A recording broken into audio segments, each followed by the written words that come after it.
Hello hi അസ്സലാമു അലൈക്കും. അപ്പോൾ സ്കൂളിൽ പോവാൻ ഇവർ കുളിച്ച് റെഡിയായി നിൽക്കുകയാണ്. രാവിലത്തെ ഭക്ഷണം ഇഡ്ഡലിയും ബീഫ് കറിയുമാണ് കേട്ടോ. അപ്പോൾ അവർ കഴിക്കുകയാണ് ഭക്ഷണം. ഞാനിപ്പോൾ കഴിക്കുന്നില്ല, അവരിപ്പോൾ കഴിക്കുകയാണ് കേട്ടോ, കുട്ടികൾ സ്കൂളിൽ പോകാൻ വേണ്ടി. പിന്നെ അവർക്ക് ഇന്ന് കൊടുത്തയക്കുന്ന പപ്പടമാണ് കേട്ടോ. പിന്നെ ചൂടുവെള്ളം, ഇങ്ങനെ ജീരകമോ അല്ലെങ്കിൽ എന്തെങ്കിലുമൊക്കെ ഇട്ടിട്ട് വെള്ളം കാച്ചി കൊടുത്തു കേട്ടോ. ഡെയിലി പച്ചവെള്ളം കുടിക്കാറില്ല അവർ, ചൂടുവെള്ളം തന്നെ കുടിക്കാറുള്ളൂ. പൊതുവെ അസുഖങ്ങൾ കൂടുതലാണല്ലോ, അതുകൊണ്ട്. പിന്നെ അത് കഴിഞ്ഞിട്ട് ഞാൻ കഴിക്കായിരുന്നു കേട്ടോ. എനിക്ക് ഭയങ്കര വിശപ്പ്, അപ്പം ഞാൻ കഴിച്ചു. അത് കഴിഞ്ഞ് ഐഷു അപ്പുറത്തെ വീട്ടിലായിരുന്നു, അവളെ കൊണ്ടുവരാൻ പോയതാണ്. വരുന്നില്ല എൻ്റെ കൂടെ ഗൈസ്. ഉമ്മ പോയിക്കോ പറഞ്ഞിട്ട് അവിടെ ഡാൻസ് കളിച്ചുകൊണ്ട് നിൽക്കുകയാണ്. ഒരു വിധത്തിൽ ഞാൻ എന്തെല്ലോ പറഞ്ഞ് പിടിച്ച് കൊണ്ടുപോയി ലാസ്റ്റ് കേട്ടോ. വരാൻ കൂട്ടാക്കുന്നേ അല്ല, അവിടെ കുട്ടികളുണ്ട്, അപ്പോൾ അവരെ കൂടെ കളിക്കാൻ വേണ്ടിയിട്ട് അങ്ങോട്ട് ഒറ്റയ്ക്ക് കയറിപ്പോവും അങ്ങോട്ട്. അപ്പോൾ ഞാൻ അവിടെ കിച്ചണിൽ ആയ സമയത്ത് അവൾ എന്നെ കാണാണ്ട് വന്നതാട്ടോ ഇങ്ങോട്ട്. അത് കഴിഞ്ഞ് ഇനി അവർ സ്കൂൾ പോവാൻ റെഡിയായി.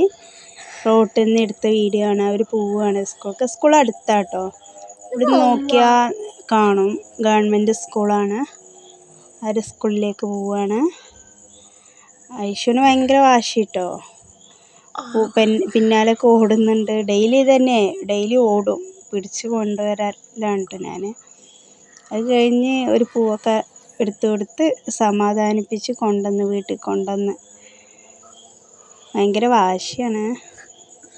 അത് കഴിഞ്ഞ് ഞാൻ മുറ്റടിക്കാൻ ഇറങ്ങി കേട്ടോ. ഇനി വീട്ടിൽ ഓരോ പണി തുടങ്ങണം. ഒക്കെ അലങ്കോലമായിട്ട് കിടക്കുകയാണ്. അപ്പോൾ മുറ്റടിച്ചുകൊണ്ടിരിക്കുക. അതിനിടയിലും ഉണ്ട് ഐഷു. അങ്ങനെ മുറ്റെല്ലാം അടിച്ചു വാരി. കണ്ടോ, ഇതാണ് എൻ്റെ വീട്. എൻ്റെ വീട്ടിലെ അപ്പുറത്ത് ഭയങ്കര മരങ്ങൾ കേട്ടോ. എൻ്റെ വീട്ടിൽ അങ്ങനെ മരങ്ങളില്ല. അപ്പുറത്തും ഇപ്പുറത്തൊക്കെ ഉള്ള വീട്ടിലെ മരങ്ങളെ ഇലയാണ് കേട്ടോ ഡെയിലി മുറ്റടിക്കാൻ ഉണ്ടാവാറ്. എൻ്റെ വീട്ടിൽ ഈ കാണുന്ന മരങ്ങൾ മാത്രമേ ഉള്ളൂ, പക്ഷെ അതൊക്കെ ചെറിയ ചെറിയ ചെടികളാണ്. പിന്നെ ഐഷു എൻ്റെ കൂടെ മുറ്റടിക്കുക കേട്ടോ. ഒരു ഇലയൊക്കെ എടുത്ത് നല്ല അടിക്കലാണ് മുറ്റം. ഞാൻ എന്ത് ചെയ്താലും അവളുണ്ടാവും. ചിലപ്പോൾ പാത്രം കഴുകുകയാണെങ്കിൽ പാത്രം എടുത്ത് എൻ്റെ പിന്നാലെ ഉണ്ടാവും കഴുകാൻ. പണി പഠിച്ചോട്ടെ, എനിക്കൊരു വിശ്രമമായിരിക്കുമല്ലോ, ഞാനും മിണ്ടാറില്ല. അതൊക്കെ കഴിഞ്ഞ് പിന്നെ കുക്കിംഗ് കേട്ടോ. വലിയതിൽ കുക്കൊന്നുമില്ല, കാരണം രാവിലെ ഞാൻ വെച്ചിട്ടുണ്ടായിരുന്നു. ചോറ് വെച്ച് പിന്നെ ഐഷുവിന് കുറുക്ക് ഉണ്ടാക്കി അവൾക്കത് കൊടുത്ത്. അതിൻ്റെ ഇടയിൽ അവളെ കുളി കഴിഞ്ഞിട്ടുണ്ടായിരുന്നു കേട്ടോ. അപ്പോൾ അവൾക്ക് ഫോണ് വേണമെന്ന് പറഞ്ഞ് വാശി പിടിക്കുകയാണ്. ഫോണിൽ പൂച്ചനെ കാണാനാണ് ബൂബി വേണം എന്ന് പറഞ്ഞിട്ട് കരയും കേട്ടോ. അപ്പോൾ അതിന് വാശി പിടിച്ചുകൊണ്ടിരിക്കുകയാണ്. അത് കഴിഞ്ഞ് അവളിന്ന് മേക്കപ്പ് ചെയ്ത് ഐബ്രോ ഒക്കെ എഴുതി കൊടുത്ത് നല്ല പൗഡറൊക്കെ ഇട്ട് കൊടുത്ത് ഉറങ്ങാൻ പോവുക, വേറെ എങ്ങോട്ടും അല്ല കേട്ടോ. പിന്നെ ഡ്രസ്സൊക്കെ ചേഞ്ച് ചെയ്ത് ഉറങ്ങുകയാണ്. വാശി പിടിക്കുകയാണ്. ഞാൻ ബൈ എന്നൊക്കെ പറയുന്നുണ്ട്, പക്ഷെ അതിനൊന്നും അവൾ കൂട്ടാക്കണില്ല. ഭയങ്കര വാശിയാണ്. കുട്ടികൾ പോയ പിന്നെ അവൾക്ക് ഭയങ്കര വാശിയാണ് കേട്ടോ. വാശി പിടിച്ചുകൊണ്ടേയിരിക്കും. ലാസ്റ്റ് ഒരു വിധത്തിൽ ഉറക്കി ഞാൻ എണീച്ച് കുളിയൊക്കെ കഴിഞ്ഞ് ചോറ് കഴിച്ചിട്ടോ. തൈരും പപ്പടം രാവിലെ ഉണ്ടാക്കിയ ബീഫുമാണ് ഉണ്ടായിരുന്നത്. പിന്നെ കുട്ടികൾ 4 മണിക്ക് വന്നു. ഞാനൊന്ന് ഉറങ്ങി എണീച്ച് അവർ വന്നു കേട്ടോ. അപ്പോൾ ഞാൻ അപ്പം ചുട്ട് കൊടുത്തിട്ടുണ്ടായിരുന്നു. ഇന്ന് രാത്രി അവർ പഠിക്കാതിരിക്കുകയാണ്, കുറേ എഴുതാണ്ട്. അപ്പോൾ അതൊക്കെ എഴുത്തും വായനയും ഒക്കെ അതിലൂടെ പോയി.